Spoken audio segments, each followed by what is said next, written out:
Welcome to PolyCast, a civilization podcast focused on game strategy. Dan Q. Makalua. The Me and Team. Mad Jin.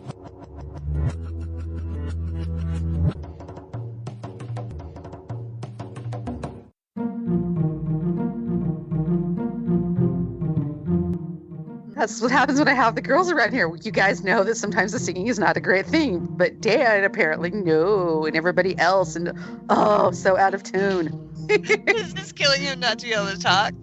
Yes, I have to tell you things now. It's going to be in the outtakes. Probably. Well, now that the live stream is done, I can tell you what I think. You know, male opinions around here, do you? What? Isn't Mackie's laptop 20 years old now? Well, it is difficult for her to get rid of the laptop because, it is her fan. Oh my god. It's like nothing's changed. Okay, so I've been on PolyCast 3 times, and each time you haven't been there. No, I think this is on purpose, because Dan can't handle too many trolls in there.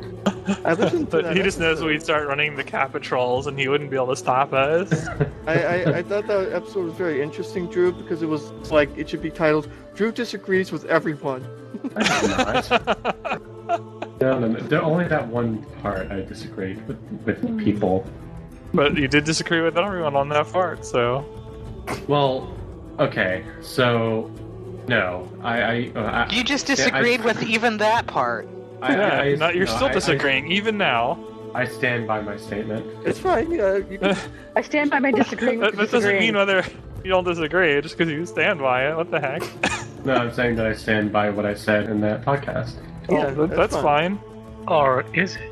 I mean, all I'm saying is that everyone there was wrong, and I was right. Well, it depends. Is it something I would agree with or not? Because then I'll tell you if you're right or wrong.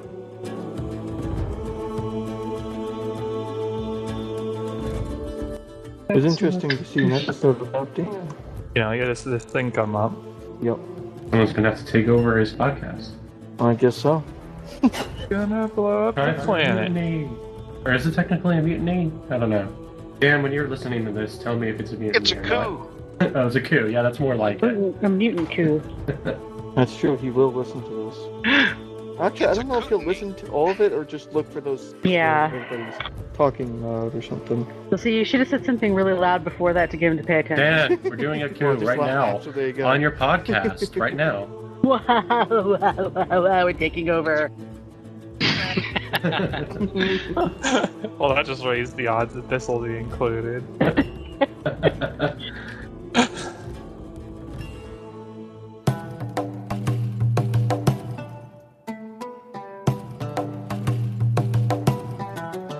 I don't see either it's that important. The amount of yields you're getting from religion on average just aren't that impressive compared to getting another city or 2 out sooner. That's totally different.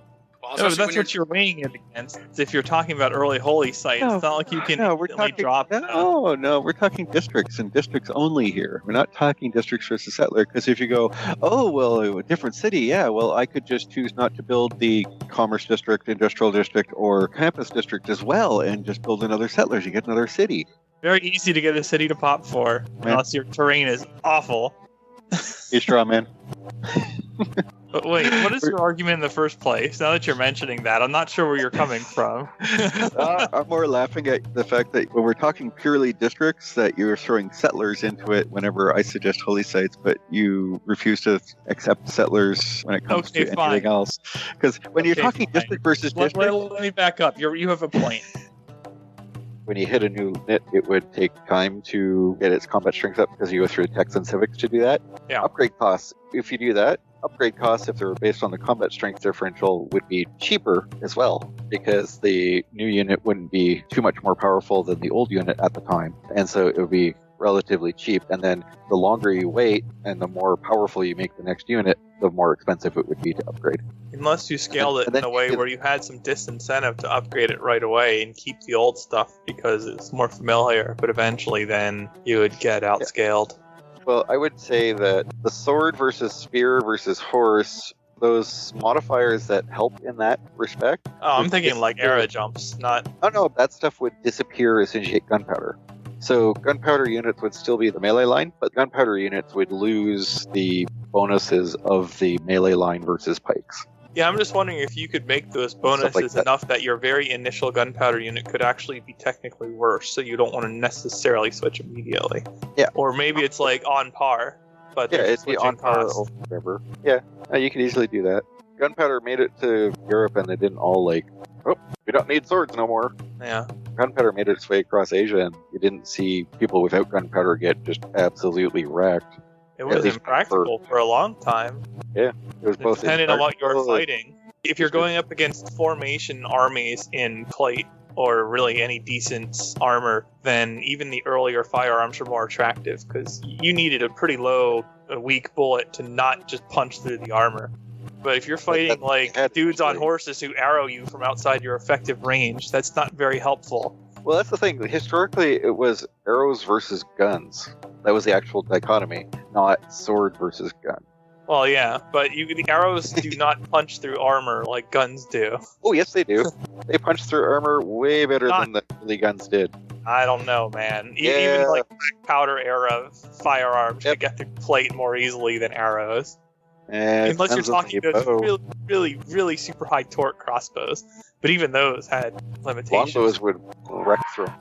Crossbows had more force than longbows, even, if I'm not mistaken. Yeah, well, could not put that much force with just one arm. Something I was thinking about for the issue of early conquest has a huge dominating effect on the game.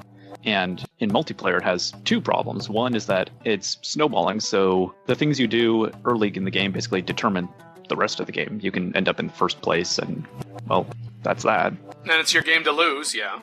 Yeah. But it also ruins it for the guy who got conquered. Well, too bad. Well. Yeah. But look, wait a minute. The guy who got conquered, they don't have to worry about anything being ruined. They're gone. They don't have to worry about that. It's okay. But they're sad. No. See, they don't exist anymore to be sad. You stop their sadness permanently. Okay, no, but what I was thinking is I was playing the board game Seven Wonders, and the way military works in that, you get points for beating up on your neighbors, but you don't destroy them. Well, of course not. That's a completely different game and has nothing to do with reality. Right. Neither does Civ. But... Like most games, but yeah. But it got me thinking about a model where military can gain you power and glory, but without destroying everybody. Well, yes, boring. You want to destroy everybody and ruin their games. You can go over and mass pillage that person, and then once you once you burn down all this stuff, you can walk away and go, "Look at me, I got lots of stuff." Yeah, that doesn't ruin anyone's game. That won't set you back to it. Yeah. And or we can just reduce you to one city that has all of your stuff pillaged and you can't leave. Yeah. Well, that's pretty much how you can win any victory condition in the game you want. People who say that domination is easier than culture or science victory fail to take into account that you can do that. And that means that by default, you can win any victory condition you want. All victory conditions are military victory conditions. At that point, yeah. Though there will be that one AI that has exactly one desert tile, which will get filled with a pyramid. Pyramids, yeah. There's 3 tiles in the city. I'm going to build Petra. Oh my god. 3? I've seen them do it with 1. I know, but at least occasionally I've seen them be a little more useful with it. Yeah, but even when they do that, they'll then build wonders or districts on the other 2 desert tiles and waste it there. Pretty much. They're just trying to go for a score victory. Yep. Gotta watch out. And if, of course, you're going for that whole, I have absolutely no good adjacency bonuses from playing, no good mountains for the campus or, no good surrounds or anything, then you can always build the Eiffel Tower to drive up your appeal. And as the wiki says, you can also plant forests in the late game to increase the appeal, but that's kind of questionable. Planting woods to increase appeal of a specific district, I mean, you have to get to breathtaking. So if you can get it up to breathtaking, that just gives you +3. Depends on what one you're putting there and what you're looking for. And really, by the time you can plant woods, an extra 1 or 2 points of science or culture or something isn't really going to affect you. I thought that was more standard to do if you wanted one city that could just hammer really heavily and you'd spam lumber mills. It's pretty builder intensive, but you can centralize a lot of production there. Yeah, about the only time I do it is with tundra tiles. Yeah. Tundra tiles, definitely. The first time next turn didn't mean next turn. I just use keys, so it takes me less time than you, apparently. What keys are you using? Gloves thrown down. I re-key mapped, so I'm using ZX and spacebar. X is for switch between units, Z is for switch between cities, spacebar is for next action. So it just zips through the both unit movement and all the turns. Oh, it's like you've combined with the shift-enter thing. Okay. Yeah. Well, it's not shift-enter. No, shift-enter is totally separate. Well, shift-enter rolls over the turn, but if you shift-enter, you can get past all those. Hey, the unit still needs orders, unit still needs orders. No, this is next action. That's different from what I'm saying, though. No, when you use next action, it takes it out of the order. Okay, so I should start doing that then to get past this. If you don't do that, if you just click on a next unit, then it treats it like you haven't moved the unit you have moved. And when you hit next turn, it does not advance the turn. It moves you back to that unit. So yes, it's good that there's that circumvention, but still you should be able to hit next turn, and it does the exact same thing. I find it hard to believe Matt plays faster than me, by the way. Better, yes. Faster, doubtful. I can hit spacebar faster than you can move your mouse. Oh, man. Remember those couple games of StarCraft we played? Yeah. No? Yeah, no. Yeah. Choose not to take specific great people, because I personally think that you should always take them. It depends. There's a few I will refuse, and it might be a couple of those admirals I might actually refuse if I'm hoping for a better one from that era. Sometimes I'll refuse scientists if I've already progressed far enough to where it won't make an effect. Yeah, if and I'd rather not waste points on it. Yeah. I don't mind the passing part because somebody else will take it, and every time somebody passes, the cost goes down, so it won't be sitting there forever. Unless, of course, you're playing a multiplayer game where somebody just refuses. Yeah.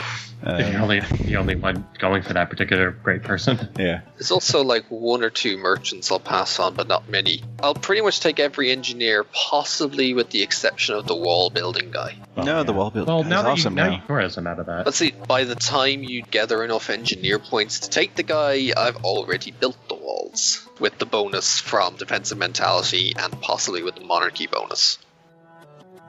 I have a thought about this. First of all, a bigger pool, but you also can choose from the pool, so you don't only have one type of great artist or great person to choose from. When you get the opportunity to take a great person, you have a choice of maybe two instead of just the one. I'm fine with one, but I was thinking some similar line to deal with the issue. Say you're in the Renaissance and you've already plowed through all four, instead of jumping up to the industrial, even though this won't work for artists, that it would actually go to backfill. So it'll go previous eras and backfill older stuff before switching to the industrial. Which unfortunately doesn't work for artists because they only start in the Renaissance. But if you ask me, I think the only thing to do with artists is, if you ask me, make the pool like 4 or 5 times the size, reduce the cost, and make it so you choose which of their works you get. Yeah, or just chop off a couple and because then if you have a else. better chance to get the particular thing you want, like sculptures. Yeah.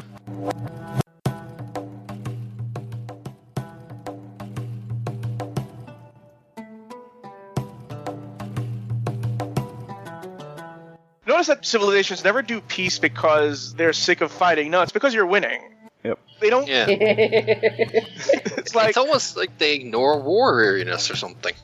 I don't care if these rebels that spawned are tearing apart my empire. I'm not making peace with you. Are your cities lightly defended now? What a pity.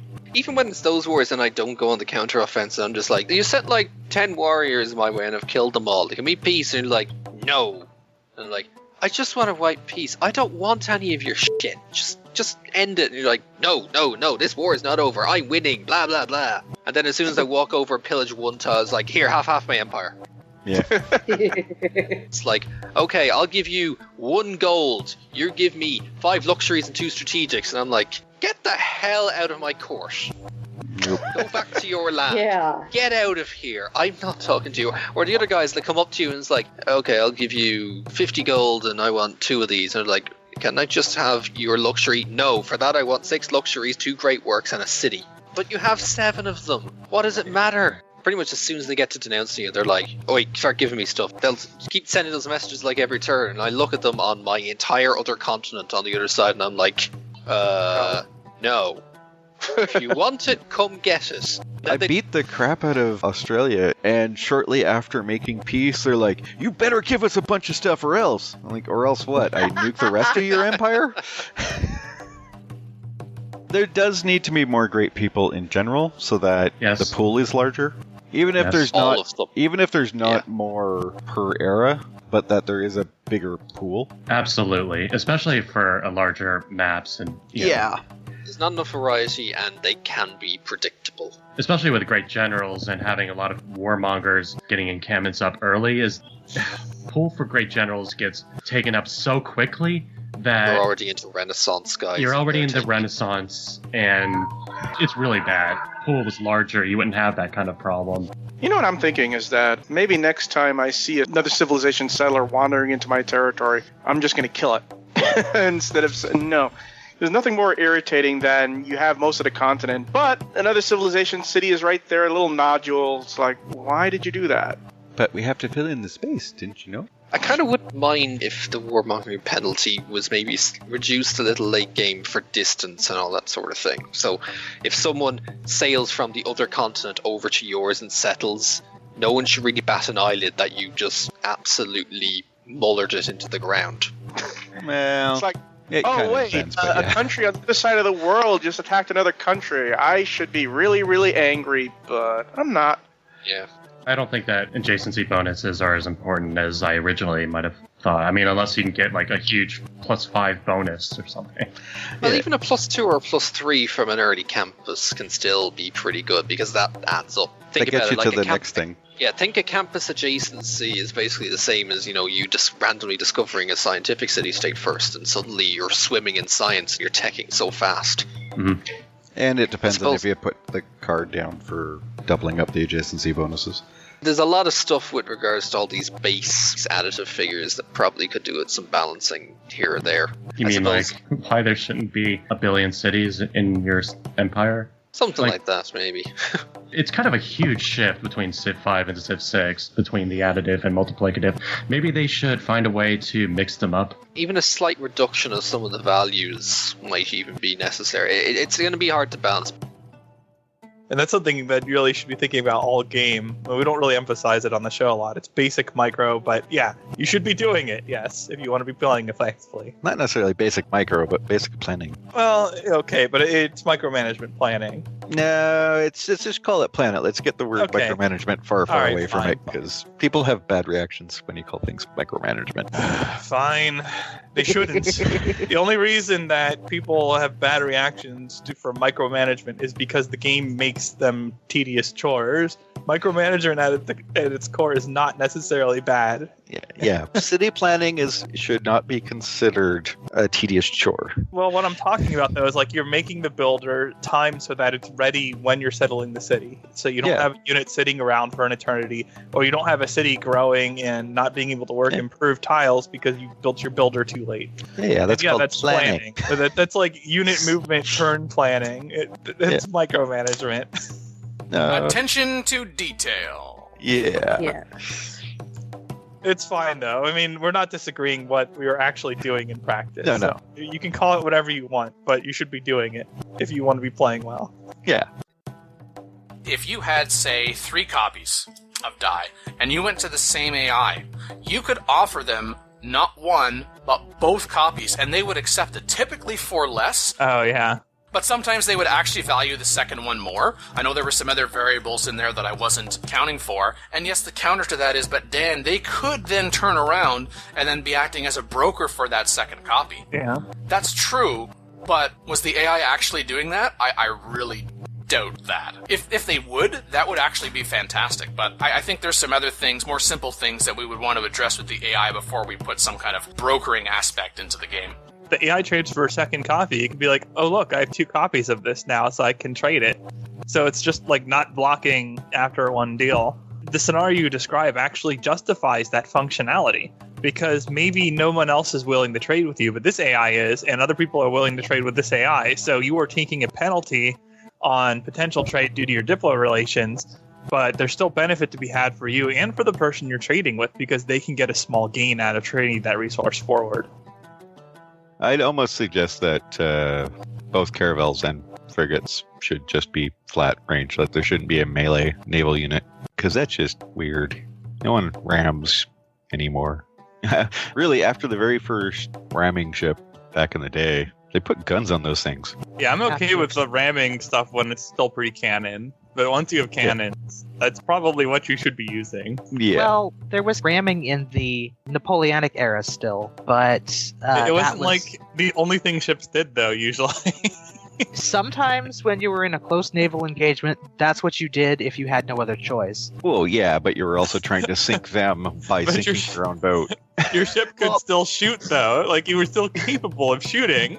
Even then, it wasn't your only option to ram all the time. You didn't go out to sea anticipating that your only offensive maneuver was to ram the ship.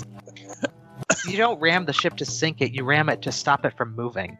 Because sinking it is counterproductive. You were trying to capture it. But the small ships that you use to actually ram and try and board, those were tiny ships. If a proper frigate actually got a gun on it, it would blow the ramming ship up pretty quick.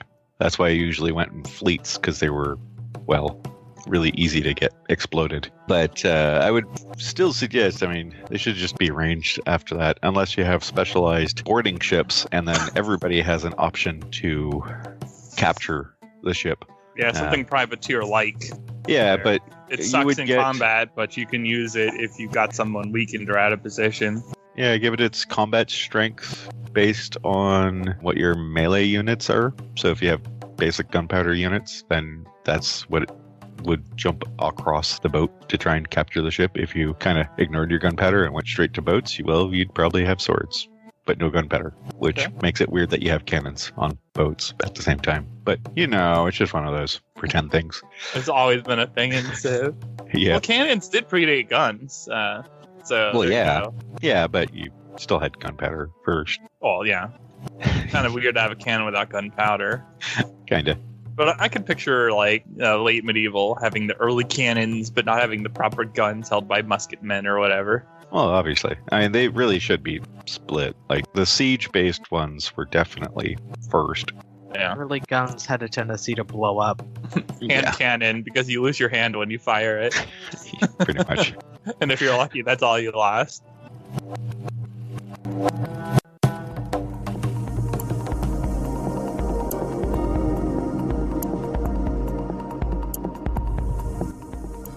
And from a little earlier there, Mackie, I think you should look around your feet. There might be a grasshopper around you, because it sounded like a grasshopper rubbing its legs when you were giving your introduction. That may have been... Is this? Jimmy? Is that you? It's a Mackie snack. That's not a cricket. Oh, Mackie's eating grasshoppers now. Well, I hear it's a very popular source of protein elsewhere in the world, so sure. You get a nice contrast flavor if you coat them in chocolate. Or in gummy type stuff, like coat them in gummy and just kind of bite in. Yeah. Do I need to look on Amazon and see if there's actually a thing as gummy grasshoppers? Google image search it. Probably you should Google it, just Google for giggles. Image search, yeah. Why? Yeah, why? It'll amuse us. No. I want to hear your reaction when you see it. It'll be great. When you find out it's true. Coming this year, deep fried grasshopper. I'm sure we've already Googled image search worse things. Texas, it hasn't already. Hey, that should be a resource in Civ 6 insects. Yep, just a cluster of insects. Well, I didn't want to. I'm not on every X on the board. Insect. Yes. Insect. Yep. Insect. And then you could have an amphibian one as well. That'd be great. Something about a demo. Balls. Mackie. Oh crap! Of course it's me.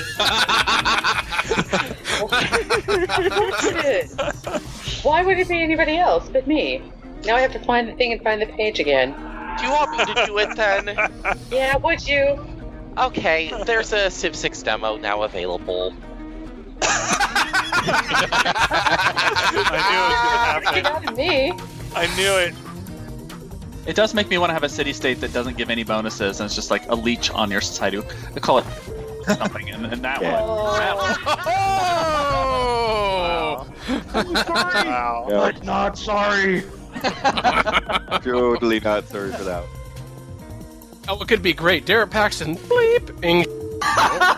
Oh, whoa. Hey, I can make it worse, actually. There you go. That is the great thing about working at Stardock and not having any external publisher suit guys in control is we can absolutely do all that stuff, and Brad doesn't care, and we just... Whoa, wait, I'm sorry. You can bleep...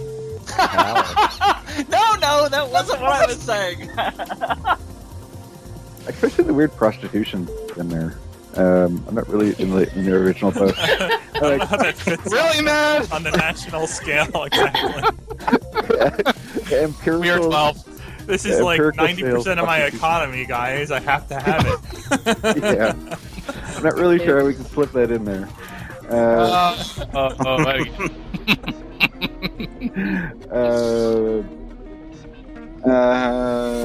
I can't say it.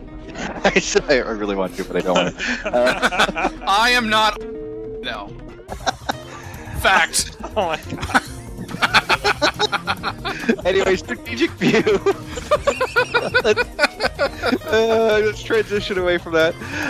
Apparently, somebody. Let's give him like 92. We'll throw him a bone. Yeah. I've already been boned enough. Not to be confused with the kind that can... Oh, wait a minute! I would use lettuce in wrestling because you can eat a lot of that without any calories, of course. So I basically couldn't eat anything. Sorry, I was off wondering how you were working lettuce into a wrestling match, but okay.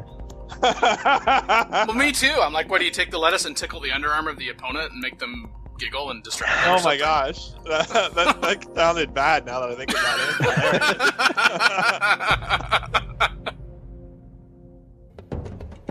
it. Support the ongoing PolyCast Patreon campaign. Collective achievements. Personal incentives. Month-to-month commitment. For more information, visit thepolycast.net/Patreon. Call in today. In North America, 301-637-7659. In Europe, 44121-288-7659. The only thing worse than being talked about is not being talked about. Log on to the series' official website at thepolycast.net. Record dates assorted. 2017. And as it's 5 a.m. here, it's time to go to bed. Yes. No coffee for you. No. Are you sure it wasn't time to go to bed at 4:59, or maybe you need to wait till 5:01? Does it specifically have to be 5 a.m. your time? Yes, yeah, no, it does. That's bedtime. Oh, not before, not afterwards, so you're asleep for exactly 1 minute? Or less than 1 minute, if the minute has already started? Wow. Civilization 4, 5, and Beyond Earth sound clips copyright Take-Two Interactive. Yeah, well, I can't go to bed now because it's not 5 o'clock. So. Oh, that's your secret. That's how you stay awake all the time. Yep, that must We'll be only it. sleep at 5 o'clock. So now I know your schedule. You're predictable. Okay, good to know. Dan, quit stalking people. Oh, Mackie, just because I stalk people other than you. I mean, wait, what? Nom. Copyright Civilized Communication at civcom.net.